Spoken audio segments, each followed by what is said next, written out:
Hello friends, today we will discuss digestive system which is our first chapter in human physiology class 11th. Okay, firstly we have to know about कि हमें digestive system के बारे में पढ़ना क्या है, इसकी main definitions क्या है और इसका कॉमन लाइफ में यूज क्या होता है। हम जानते हैं कि हमारी बॉडी को सर्टेन एक्टिविटीज करने के लिए कुछ एनर्जी की जरूरत होती है और वो एनर्जी हम हमारे फूड से ड्राइव करते हैं। ओके, बट लेकिन फूड जिस कॉम्प्लेक्स में हमारे पास में प्रेजेंट होता है उससे हम डायरेक्ट एनर्जी डेरिवेशंस नहीं कर सकते हैं, तो उसे किसी सिंपलेस्ट फॉर्म में कन्वर्ट करना पड़ेगा। उस कन्वर्जन के ही प्रोसेस को हम क्या कहते हैं, डाइजेशन। और ये जिस सिस्टम के थ्रू होता है उसे हम बोलते हैं डाइजेस्टिव सिस्टम। ओके, तो हमने सबसे पहले क्या समझा कि कोई भी फूड होता है उसे हमें क्या चाहिए होती है, एनर्जी चाहिए होती है, उस फूड से हमें एनर्जी चाहिए। ओके, अब कोई भी डाइजेशन सिस्टम क्या होगा, जो भी हमारे पास में कॉम्प्लेक्स आया है, जो भी कॉम्प्लेक्स मटेरियल था उसको हम सिंपल से जो भी हमारे पास कॉम्प्लेक्स था, जैसे कि कॉम्प्लेक्स में हमारे पास में carbohydrate, protein and fat, these are the main consideration related with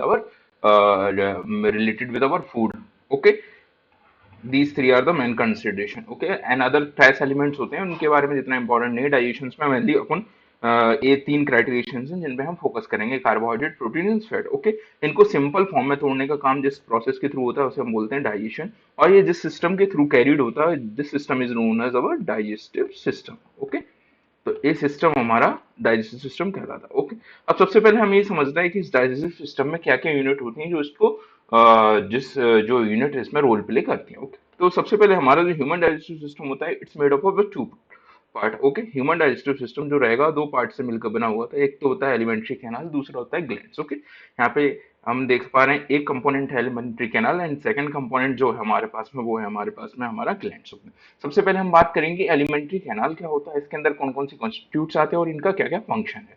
primarily हमें यही समझने की कोशिश करना है इसमें। ओके, सबसे पहले यदि हम ह्यूमन डाइजेस्टिव सिस्टम को देखें और उसमें एलिमेंट्री कैनाल को देखने की कोशिश करें, तो हमारे पास में जो ह्यूमन डाइजेस्टिव सिस्टम होता है वो स्टार्ट होता है हमारे पास में ओरल कैविटी, या फिर पर्टिकुलरली हम बोल सकते हैं हमारे माउथ से स्टार्ट होता है और ये एंड होगा हमारा एनस पे जाके। Okay, this whole system is known as the alimentary canal और गट रिलेटिवली। ओके, हमारा डाइजेस्टिव सिस्टम में स्टार्ट हुआ माउथ से और एनस पे जाके खत्म हो गया। ओके, ये सिंपल सा एक हमारा एलिमेंट्री कैनाल है जिसमें ब्रॉड फॉर्म में हम देखने की कोशिश करते हैं। ओके, उसके बाद हम एलिमेंट्री कैनाल में देखें, फूड जब भी पास करते हैं सबसे पहले वो माउथ में आएगा। माउथ में सबसे पहली प्राइमरी स्ट्रक्चर जो प्रेजेंट है वो है हमारे पास में टीथ। ओके, अब ह्यूमन जो टीथ होते हैं हमारे पास में, इनका बहुत सारे क्राइटेरिया हैं जिसके आधार पर इनको डिविजन्स किया गया है कि वेरियस पार्ट्स में डिवाइड किया गया है। सबसे पहले हमारे पास में आता है mode of attachment. Mode of attachment means क्या होता है, इनका जो भी इनकी प्राइमरी स्ट्रक्चर है जिसमें इनको अटैच होना है उसमें इनका मोड क्या है, उस मोड ऑफ अटैचमेंट को हम यदि कंसिडरेशन करेंगे तो they are in three type. सबसे पहला आता है थीकोडोंट, सेकंड आता है एक्रोडोंट एंड थर्ड जो मेन टाइप है हमारे पास में that is pleurodont. Okay, thecodont means क्या होता है, ये किसी भी एक जो बोन रहेगी हमारे पास में, यदि हम थीकोडोंट को देखें तो एक क्या रहेगा, ये किसी एक बोन सॉकेट में जाके, ये कोई एक बोन सॉकेट है। ओके, उसमें जाके हमारे पास में टूथ जो होंगे वो एडहेरेंट होंगे हमारे पास। ये ह्यूमन, ये नॉर्मल टीथ है, ये जाके एडहेरेंट हो गया उसमें एक बोन सॉकेट में जाके। ओके, इस प्रकार का यदि कोई भी अटैचमेंट होगा टीथ का तो वो उस टीथ को हम क्या बोलेंगे, थीकोडोंट बोलेंगे। ओके, सेकंड जो एक्रोडोंट होता है हमारे पास में, एक्रोडोंट क्या होगा, केवल ऊपर से सरफेस से अटैच्ड होगा और इसका कोई अटैचमेंट नहीं होगा। प्लूरोडोंट एक अलग टाइप के होते हैं, इनको हम एक डायग्राम के थ्रू एक रिलेटिवली समझने की कोशिश करते हैं। These are the thecodont. Okay, इनमें क्या है, कोई भी एक बोन सॉकेट बना उसमें जाके हमारे पास में जो टूथ है वो अटैच हुआ, एक ये इसको एक कंपोनेंट को देखिए। यहाँ पे क्या हुआ, हमारे पास में जो ह्यूमन टीथ होते हैं मेनली इसी कैटेगरीज में आते हैं, मींस मैमल्स के जो टीथ होते हैं वो इसी कैटेगरी में आते हैं। यहाँ पे थीकोडोंट है जिसमें क्या हुआ, कोई भी एक बोन सॉकेट बना उसमें जाके हमारे पास में टीथ जो है हमारे पास में अटैच हुए। सेकंड नंबर पे हमारे पास में एक्रोडोंट आता है, ये ऊपरली सरफेस से अटैच होगा। हमारे पास में एक जो बोन है उसके ऊपर एक ऊपर से सरफेस से अटैच हो जाता है हमारे पास में एक फाइब्रस लेयर। ओके, एंड प्लूरोडोन जो होता है वो केवल ये इनर सरफेस से अटैच रहेगा। यहाँ पे देखिए ये केवल इनर सरफेस से अटैचमेंट है और ऊपर। अब सबसे इंपॉर्टेंट बात क्या होती है, हमारे पास में एक्रोडोंट प्लूरोडोंट में कोई भी नर्व सप्लाई रूट तक नहीं जाती, क्योंकि ये सुपरफिशियली या फिर हम कह सकते हैं ऊपर से अटैचमेंट है। बाकी थीकोडोंट वगैरह में इसमें हमारे पास में जो भी नर्व सप्लाई वाला कंपोनेंट होता है वो जाता है। तो हमारे पास सबसे पहले हमने क्या सीखा, यहाँ पे हमने एक प्रोसेस लर्न की कि type of the teeth which depend on the mode of the attachment are the three types. Okay, acrodont, pleurodont and thecodont. Okay, यहाँ से हमें इंपॉर्टेंट पॉइंट ये रखना है कि ह्यूमंस में या फिर हम जो कहें मैमल्स में मेनली कौन सा टाइप का होता है हमारे पास में, थिकोडोन टाइप का होता है मैमल्स में। ओके, देन उसके बाद में अगला चीज आती है हमारे पास में यहाँ पे कि अकॉर्डिंग टू द सक्सेशन और रिप्लेसमेंट ऑफ टूथ। इसका मीन मतलब क्या होगा कि कोई भी टूथ हमारे पास जो एक बार आ चुका है वो वही रहता है या फिर रिप्लेस होकर उसकी जगह दूसरे आते हैं। इफ यदि वो सिंपल एक बार जो आ गए टीथ वही रहते हैं हमारे पास लाइटम थ्रू आउट ओवर लेयर, तो देन इट्स मोनोफाइडोंट हो गया। इफ हमारे पास में पहले आ रहे हैं टूथ, जिस जो कि जनरली हमारे साथ होता है, हमारे ह्यूमंस में क्या होता है पहले एक टीथ आते हैं, they are the permanent teeth नहीं होते वो हमारे पास, दे आर प्राइमरी टीथ होते हैं या फिर उनको मिल्क टीथ बोलते हैं। उसके बाद आते हैं हमारे पास में दूसरे आते हैं परमानेंट टीथ। तो इस टाइप का यदि डिवीजन होगा तो ये होगा डाइफाइडोंट। और पॉलीफाइडोंट मीन्स क्या होता है, इनके अलग अलग टाइप पे, अलग अलग लाइफ के मोड पे अलग अलग टाइप के टीथ मीन्स इरप्ट होते रहते हैं। ओके, तो मोनोफाइडोंट मीन्स क्या होगा, केवल एक ही बार टूथ आएंगे और वही रहेंगे। इसके एग्जांपल्स क्या है, रोडेंट्स हो जाते हैं। सेकंड होते हैं डाइफाइडोंट होते हैं। डाइफाइडोंट में क्या होगा, इसमें मेनली मेमल्स आ जाते हैं हमारे पास। इसमें क्या रहेगा, प्राइमरी टीथ हमारे पास में जो रहेंगे मिल्क टीथ रहते हैं, प्राइमरी टीथ रहेंगे which will known our milk teeth के नाम से, एंड सेकंड जो होंगे वो परमानेंट टीथ आएंगे।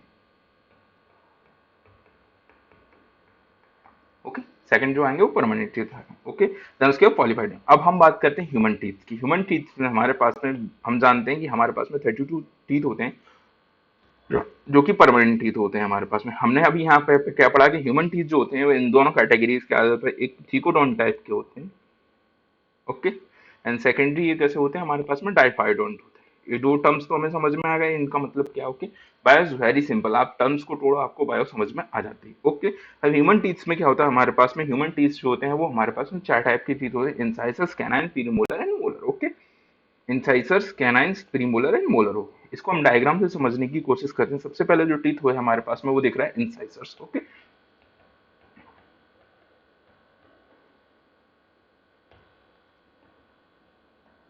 ओके, ये वाले जो टीथ होते हैं इन्हें बोलते हैं हम इंसाइसर। उसके बाद जो इरप्ट होते हैं that's known as our canines, then premolar and molar. Okay, ये है हमारे पास में ह्यूमन। यदि हम एक ह्यूमन डाइजेस्टिव सिस्टम को देखेंगे तो उसमें जो टीथ का अरेंजमेंट होता है वो हम यहाँ से सिंपल से समझ सकते हैं, they are the incisor, they are canine, premolar, molar. और यहाँ पे हमें एक और चीज क्या सीखने को मिल रहा है, एक तो क्या है हमारे पास में एक और चीज हमें सीखने को मिल रही है, ये सॉकेट ऑफ जॉ में जा रहे हैं, मीन्स ये थीकोडोन टाइप के हैं हमारे पास में, सॉकेट ऑफ जॉन्स में जा रहे हैं तो मीन्स ये थीकोडोन टाइप के हो जाते हैं हमारे पास में। ओके, इतना हो गया, समझ में आ गया हमारे पास में, ये हो गया सिंपल से हमारे पास ह्यूमन टीथ के बारे में। अब हमारे पास जो भी टीथ होते हैं इनको हम एक फॉर्मूला से डिनोट करते हैं which is known as the dental formula. इस डेंटल फॉर्मूला में क्या होता है हमारे पास में, एक्चुअली वी नो दैट कि हमारे टीथ टू टाइप्स के होते हैं, एक मिल टीथ होते हैं, परमानेंट टीथ होता है हमारे पास में। ओके, अब मैं इसको समझाने की कोशिश करूँ तो आप इसी डायग्राम से समझ सकते हैं। इस क्वाड्रेंट को मैंने 4 क्वाड्रेंट में, इसको मैंने 2 क्वाड्रेंट में बांट दिया, number 1 quadrant and number 2 quadrant. Okay, अब मान लें कि हमारे पास में ये मैक्सिलरी प्रोसेस है या फिर मैंडिबुलर प्रोसेस है, कोई भी, हम सिंपल से ये समझने की कोशिश करते हैं, देवा this is our maxillary bone and this is our mandible bone. मान के चलिए ये मैंडिबल वाला जिसकी सॉकेट्स, जिसके बोन में सॉकेट में हमारे पास जो टूथ हैं हमारे पास इंगेज्ड हैं, तो इसके हमने क्या कर लिया, इसके 2 कंपोनेंट्स कर लिए, एक वाला कंपोनेंट ये हो गया, एक वाला कंपोनेंट ये हो गया। ऐसे हमने मैक्सिलरी वाले की कर लिए 2 कंपोनेंट, एक कंपोनेंट ये हो गया, एक कंपोनेंट ये हो गया। तो हमने पूरे टूथ को कितने कंपोनेंट बांट में, 4 कंपोनेंट में बांट दिया। और हमारे पास में एक साइड का अपर एंड लोअर सेगमेंट को हमारे पास में कौन कौन से टूथ कैसे प्रेजेंट होते हैं उसको डिनोट करने के लिए जो फॉर्मूला आता है that is known our dental formula. Okay, if मैं यदि परमानेंट टीथ की बात करूं तो यहाँ पे ये फॉर्मूला बनेगा 2123। वाई 2123। अब इसका मतलब क्या है, मैंने लिख तो दिया 2123 का मतलब क्या होता है। 2 मीन्स इंसाइसर। सबसे पहले जो हमें चीज दिखाने की कोशिश कर रहा है वो हमारे पास में incisor, then canines, then premolar and then molar. Okay, यही मैं मिल्क टीथ की बात करूं तो मिल्क टीथ में होता है 2102। ओके, 2102। इफ मैं यदि यहाँ पे इसको कैलकुलेट करता हूँ तो 2 + 3 5 + 2 7 8, एक कंपोनेंट में 8 8, ऐसे करके ये 4 कंपोनेंट बनेंगे और that will gone on 32। Okay, ये चारों कंपोनेंट मिलके क्या बना देंगे हमारे पास में 32 बना। और यहाँ पे यदि मैं एक कंपोनेंट में देखूं तो ये 5 + 5 10, ये मिलके कितना बना देंगे 20 बना देंगे। ओके, ये तो आपको समझ में आ रहा है ना, 2 कंपोनेंट को हमने देखा और 2 कंपोनेंट इसके पीछे भी है हमारे पास, तो ऐसे चल के 4 कंपोनेंट्स हैं, इनको हम बनाने के बारे में बात करें। Okay, that's related with the teeth. उसका फॉर्मूला, टाइप, यहाँ से सबसे इंपॉर्टेंट हमें दो टर्म्स याद रखने हैं, एक तो थिकोडोंट और second diphyodont, which is so much important related with our question answers, because यहाँ पे क्वेश्चंस बनेंगे तो ये दो पॉइंट बहुत इंपॉर्टेंट हो जाते हैं। उसके बाद सेकंड स्ट्रक्चर जो आती है हमारे पास में ह्यूमन डाइजेस्टिव सिस्टम में माउथ से related, that is tongue. Okay, ये हमारे पास में ह्यूमन टंग है which is connected with base via structural muscular structure which is known as our frenulum. Okay, ये स्ट्रक्चर आप जो देख रहे हैं that is our frenulum. Okay, ये हमारे पास में फ्रेनुलम है, और इस डायग्राम में केवल हमें यही समझने की कोशिश करनी है कि ये वाली जो स्ट्रक्चर है फ्रेंड। ओके, बाद उसके बाद में क्या होता है हमारे पास में टंग पे कुछ प्रोजेक्शंस प्रेजेंट होते हैं हमारे पास में, इनको हम पेपिला बोलते हैं, और पेपिलास में क्या होता है कुछ टेस्ट बड प्रेजेंट होते हैं जो वेरियस टाइप के टेस्ट को डिनोट करने की कोशिश करते हैं। ओके, जैसे कि ये हमारे पास में सर्कमवैलेट पेपिला, फोलिएट पेपिला, फ्लियरिफॉर्म या फंजिफॉर्म पेपिले हो जाते हैं। दे आर ये पेपिलेज होते हैं, इनमें टेस्ट बड प्रेजेंट होती है जिसके थ्रू हमें डिफरेंट टाइप का टेस्ट परसीव होता है कि ये फूड स्वीट है, सॉल्ट है, किस टाइप का फूड है, वो परसीव करने का काम इन्हीं टेस्ट बस का होता है, which is present on the papilla. Okay, ये यहाँ तक हमने टंग के बारे में सीखे। टंग से रिलेटेड टू पॉइंट्स इंपॉर्टेंट, सबसे पहले ये बेस से कनेक्ट होती है which is structure known as the frenulum, और सेकंड कंपोनेंट क्या होता है इसमें पेपिला प्रेजेंट होते हैं, इन पे क्या होता है हमारे पास में टेस्ट पर प्रेजेंट हो सकती है। ओके, देन उसके बाद में हमारे पास में एक बार और हम हमारे पास में ह्यूमन डाइजेस्टिव सिस्टम के रिव्यूज डायग्राम को देखने की कोशिश करते हैं। तो इस डायग्राम में हमने सबसे पहले ऊपर से क्या देखने की कोशिश की, सबसे पहले तो हमारे पास में माउथ। माउथ में हमने क्या देखा, टीथ स्ट्रक्चर्स देख लिए हमारे पास में, एक तो यहाँ पे क्या कंपोनेंट देख लिया हमारे पास में माउथ में, हमने दो कंपोनेंट देख लिए, एक तो टीथ के बारे में पढ़ लिया, दूसरा हमने इसमें टंग के बारे में पढ़ लिया। ओके, रिलेटिवली जब हम नीचे आ जाते हैं हमारे पास पे, तो नीचे आने पे हमारे पास में क्या होता है, सबसे पहले एक फेरेंक्स पोर्शन बचता है। यहाँ पे क्या है, कॉमन पैसेज है हमारे पास में एयर और फूड दोनों के लिए हमारे पास में। इसके बाद में हमारे पास में क्या होता है, एक स्ट्रक्चर होती है, सबसे पहले ये पीछे स्ट्रक्चर देखेंगे, ये हमारे पास में ईसोफेगस है जो रिलेटिवली पीछे की साइड में होती है, और आगे की साइड में स्ट्रक्चर से कंटिन्यू करती हुई जा रही है, that is our epiglottis, that is our trachea वाला पार्ट। ठीक है, ओके, अब हमारे पास जब भी हम फूड ले रहे हैं तो ये हमारे पास में क्या हो सकता है, विंड पाइप एपिट्रैकिया में भी जा सकता है। ओके, तो इस चीज को प्रोटेक्ट करने के लिए एक मस्कुलर पार्ट होता है हमारे पास में, this is known as epiglottis. Okay, ये एपिग्लोटिस होगा जब जब हम सॉइलिंग करेंगे, तो ये एपिग्लोटिस क्या होगा हमारे पास में, ट्रैकिया फिर विंड पाइप को क्लोज कर लेगा, और जब जब हमें सांस लेनी होगी तो ये उसको ओपन कर देगा। इससे क्या होगा, कोई भी फूड पार्टिकल जो होता है हमारे पास में वो ट्रैकिया में जाने से रुक जाता है। ओके, एक छोटा सा भी फूड पार्टिकल ट्रैकिया में यदि चला गया, that is foreign body for our respiratory system, and that is so much horrible thing for us. Okay, ये हमारे पास में ईसोफेगस के बारे में हो गया। उसके बाद में क्या होता है हमारे पास में, ईसोफेगस आगे एक स्ट्रक्चर से कनेक्टेड होता है which is known as our stomach. तो अब हमें स्टमक के बारे में बात करनी है, स्टमक की स्ट्रक्चर क्या है, उसका क्या हमारे पास ह्यूमन डाइजेस्टिव सिस्टम में रोल है, और क्या है उसका इंपॉर्टेंस होता है। ओके, सबसे पहले हमने बात करी स्टमक की, तो स्टमक की यदि हम बाहर से एनाटॉमी देखने की कोशिश करेंगे तो इसमें पार्ट क्या क्या होते हैं। सबसे पहले ये ईसोफेगस है जिसके थ्रू ये स्टमक आ रहा है हमारे पास में। ठीक है, स्टमक में सबसे पहला पार्सन जो होता है हमारे पास में फंडस होता है, कार्डियक होता है, उसकी बॉडी है पाइलोरिक। ओके, ये सिंपल सी स्टमक के जो होते हैं डिफरेंट डिफरेंट पार्ट्स हो जाते हैं हमारे पास में। ठीक है, ईसोफेगस से आके हमारे पास स्टमक यहाँ पे जो कनेक्ट होता है, यहाँ पे एक इंस्पेक्टर प्रेजेंट होता है which is our upper GI inspector, और यहाँ पे जो प्रेजेंट होगा लोअर जीआई इंस्पेक्टर हो जाता है हमारे पास। इसे हमारे पास में पाइलोरस के बगल में है तो इसे पाइलोरिक इंस्पेक्टर भी कह देते हैं।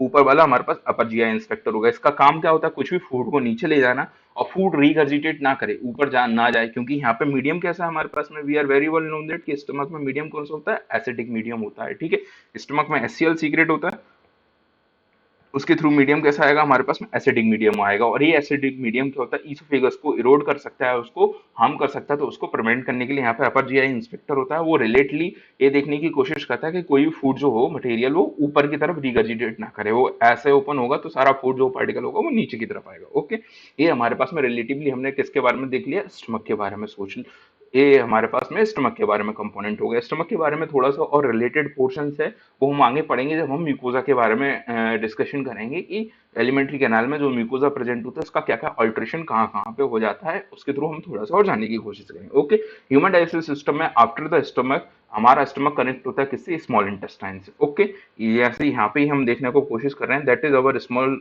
जो स्टमक है हमारे पास, that is connected with our small intestine. Small intestine में ह्यूमन स्मॉल इंटेस्टाइन में तीन कंपोनेंट होते हैं। स्मॉल इंटेस्टाइन में हमारे पास में ह्यूमन की जो स्मॉल इंटेस्टाइन होगा उसमें कितने कंपोनेंट होंगे, तीन कंपोनेंट होंगे, duodenum, jejunum and ileum. Okay, सबसे पहले यदि बात करूं मैं ड्यूडेनम की, तो it's a C shape type of structure है हमारे पास में, सी टाइप की स्ट्रक्चर बनेगी हमारे पास में। आप डायग्राम में भी देख सकते हैं, इसको थोड़ा सा रिलेटिवली हम यदि जूम करें तो ये सी टाइप की स्ट्रक्चर बन रही है यहाँ से, ये जो सी टाइप की स्ट्रक्चर बनी है दैट इज अवर ड्यूडेनम।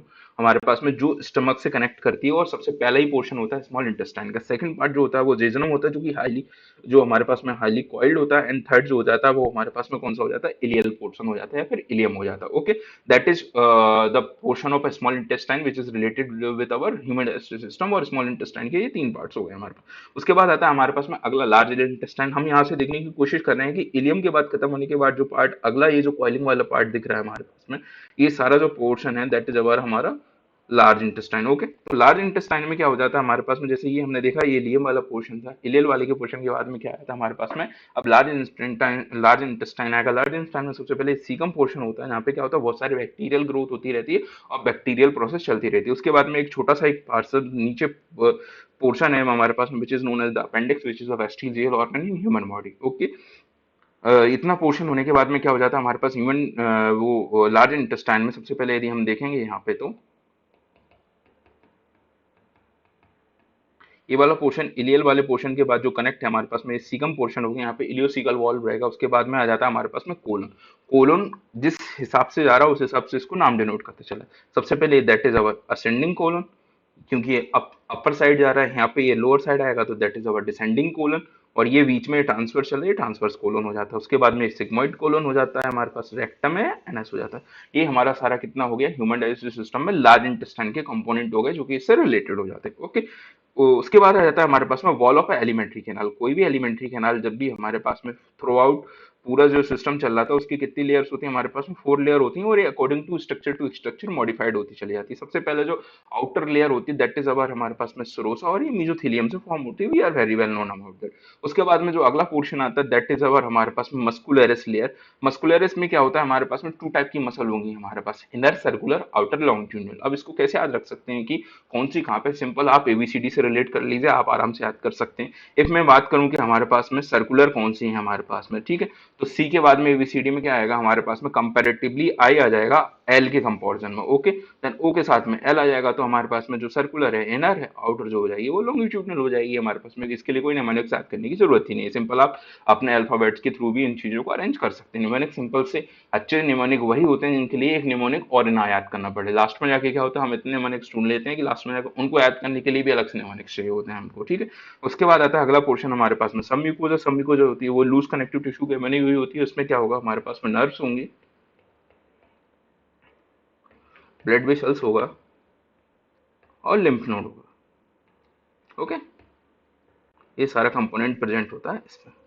और लास्ट में हमारे पास म्यूकोजा होता है। अब म्यूकोजा के अलग से अल्ट्रेशन है यहाँ पर, मॉडिफिकेशन डिफरेंट डिफरेंट टाइप में, डिफरेंट डिफरेंट प्लेसेस में इन हमारे ह्यूमन डाइजेस्टिव सिस्टम। हमने पढ़ा था ये कि जो हमारा स्टमक होता है, ये इसको हम दोबारा से रिलेट करेंगे। सबसे पहले स्टमक में हमारे पास में क्या था, हमारे पास में ये फंडस था, ये हमारे पास में पूरा स्टमक प्रेजेंट है। स्टमक में क्या होता है, जो म्यूकोजा प्रेजेंट थी हमारे पास में, जो बेसिक फोर्थ लेयर थी म्यूकोजा, ये अल्टर्ड होके क्या फॉर्मेशन कर देती, रोगे बना देती है हमारे पास। अब रोगों के कैसे स्ट्रक्चर होती है, ये देखो ये रुगे बना देती है। ओके, इनका काम क्या होता है हमारे पास में, हम जानते हैं, हमने खाना कभी 500 ग्राम भी खाते हैं, कभी अच्छे से पार्टी मिल गई, कोई बफे सिस्टम मिल गया हमको, अच्छे से किसी अच्छे फ्रेंड ने हमको डिनर पे बुला लिया तो हम 1.5 किलो वो भी खा लेते हैं अपनी कैपेसिटी के हिसाब से। तो वो अब स्टमक को उसने डिस्टेंडेड होना है, तो ये जो म्यूकोजल के फोल्ड होते हैं ये वही करने का काम करेंगे हमारे पास में। जब हम ज्यादा फूड ले लेंगे तो ये एकदम से डिस्टेंडेड होने का काम करेंगे, और ये डिस्टेंडेड होकर उसका सरफेस एरिया बढ़ाने का काम करेंगे, और जिसके थ्रू हमारा एब्जॉर्प्शन भी बढ़ सकता है। ओके, रखे उसी के बाद सेकंड मॉडिफिकेशन जो आता है स्मॉल इंटेस्टाइन में, that is known as our villi. Okay, human digestive system में म्यूकोजा का सेकंड जो मॉडिफिकेशन है दैट इज अवर हमारे पास में क्या है, विलाई होते हैं हमारे पास में, जो कि स्मॉल इंटेस्टाइन में प्रेजेंट होते हैं हमारे। और ये भी क्या करते हैं हमारे पास में, स्मॉल इंटेस्टाइन में प्रेजेंट होते हैं, और ये भी आगे जाके हमारे पास में किसमें करते हैं, एब्जॉर्प्शन में बहुत इंपॉर्टेंट रोल प्ले करते हैं। ओके, देन उसके बाद हमारे पास में ये हमने ह्यूमन डाइजेस्टिव सिस्टम में पढ़ने की कोशिश की थी कि ये दो कंपोनेंट से बना हुआ था। एक तो एलिमेंट्री कैनाल हो गया, सेकंड हमारे पास में क्या था, ग्लैंड्स थी। ओके, तो हमने सबसे पहले किसके बारे में बात कर ली, एलिमेंट्री कैनाल के बारे में बात कर ली। इस डायग्राम के थ्रू हम बेसिकली और देखने की कोशिश करते हैं। सबसे पहले हमने माउथ में किसके बारे में बात की, टीथ के बारे में बात की और टंग के बारे में बात की। देन उसके बाद में हमने ईसोफेगस से बात की। इसके बाद हमने स्टमक में पढ़ा, स्टमक के उसके पार्ट के बारे में बात किया। उसके बाद हमने किसके बारे में बात की, हमारे पास में स्मॉल इंटेस्टाइन, जिसके 3 पार्ट थे, ड्यूडेनम था, जेजुनम था और इलियम था। ओके, देन उसके बाद लार्ज इंटेस्टाइन। लार्ज इंटेस्टाइन में सबसे पहले सीकम था, वेस्टिजियल पार्ट आ गया। देन उसके बाद असेंडिंग कॉलन हो गया, ट्रांसवर्स कोलन हो गया, descending colon, sigmoid colon, rectum और एनएस पे आके एंड हो गया। अब इसके बाद हमें इस चीज में एक और चीज ऐड करनी है which is our digestive gland. तो ह्यूमन डाइजेस्टिव सिस्टम में जो भी डाइजेस्टिव ग्लैंड होती है उनमें सबसे पहले जो डाइजेस्टिव ग्लैंड आती है वो होती है हमारे पास में salivary gland. Okay, everyone knows that हमारे पास में जो डाइजेस्टिव ट्रैक्ट है उसमें ग्लैंड जो है हमारे पास में वो कौन कौन सी हो सकती है, हमारे पास में सलाइवरी ग्लैंड्स हैं, लिवर एंड पेंक्रियाज। ओके, सबसे पहले हम सलाइवरी ग्लैंड के बारे में जानने की कोशिश करते हैं। ह्यूमन में जो होता है वो हमारे पास में थ्री सलाइवरी ग्लैंड प्रेजेंट होती है हमारे पास। सबसे पहले जो प्रेजेंट होती है पैरोटिड ग्लैंड विच इज हमारी लार्जेस्ट सलाइवरी ग्लैंड होती है। ओके,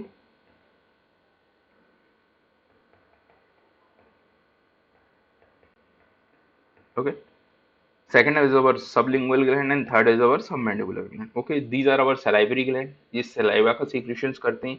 उसका काम क्या है, सलाइवा का काम क्या, फूड को मोशन करना है, एक नॉर्मल टेम्परेचर पे लेके आना है जो हमारे बॉडी के लिए इंपॉर्टेंट है, और कुछ इंपॉर्टेंट बैक्टीरियल बैक्टीसाइडल एक्टिविटीज भी करना है। और लास्ट में इसमें क्या होता है, एक सलाइवरी एमाइलेज कंपोनेंट होता है, छोटा सा, ज्यादा मात्रा में नहीं होता, थोड़ा सा मात्रा में होता है सलाइवरी एमाइलेज। ये एमाइलेज का क्या फंक्शन होता है, एमाइलेज से नाम से ही हम समझ में आ रहा है कि ये रिलेटेड होगा किससे, कार्ब से। ओके, हमने एक सिंपल सा एक प्रोसेस है जो आप घर पे भी कर सकते हैं। आप किसी भी फूड को थोड़ी देर तक आप अपने मुंह में रख के च्यूई करते रहेंगे तो वो थोड़ा स्वीटन टेस्ट देगा। वो स्वीटन टेस्ट क्यों दे रहा है, सलाइवरी एमाइलेज की वजह से ही दे रहा है। ये सलाइवरी एमाइलेज कार्बोहाइड्रेट का डाइजेशन स्टार्ट करेगा थोड़ा सा पार्शियली, और ये कार्बोहाइड्रेट किस में कन्वर्ट हो जाएगा, ग्लूकोज में। और ग्लूकोज का टेस्ट कैसा होता है, मीठा। ये तो हमें जानने की जरूरत ही नहीं है, तो हम जानते हैं। Okay, that is simple related with our salivary gland. Okay, then उसके बाद जो अगली डाइजेस्टिव ग्लैंड है that is our liver. Okay, इस डायग्राम में अपेरेंटली लिवर को नहीं दिखाया गया है, बट लेकिन उसका जो भी डाइजेस्टिव ट्रैक्ट है, उसके जो भी डक्ट्यूल्स वाला सिस्टम है उसके बारे में बताया गया। ओके, लिवर की जो बेसिक फंक्शनिंग यूनिट होती है वो होती है हमारे पास में hepatic lobules.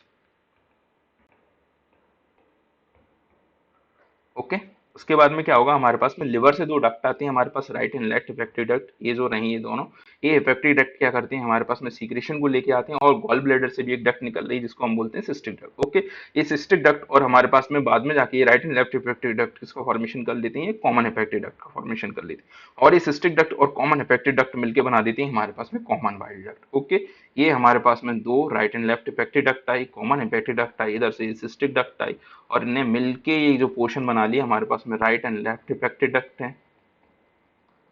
These our common hepatic duct, this is our cystic duct, और this is our common bile duct. Okay, एक डक्टिल सिस्टम हो गया हमारे पास में। ये कॉमन बाइल डक्ट बाद में जाके पेंक्रियाज की जो भी डक्टिल सिस्टम था उसके साथ ऐड होके लास्ट में खुल जाती है हेपेटो पेंक्रियाटिक डक्टिल। और यहाँ पे जो इंस्पेक्टर होता है that is known ever sphincter of ओरी। ओके, हम यहाँ पे हमें समझने की कोशिश करेंगे कि पेंक्रियाज के जो सीक्रेशन होते हैं वो एल्कलाइन होते हैं,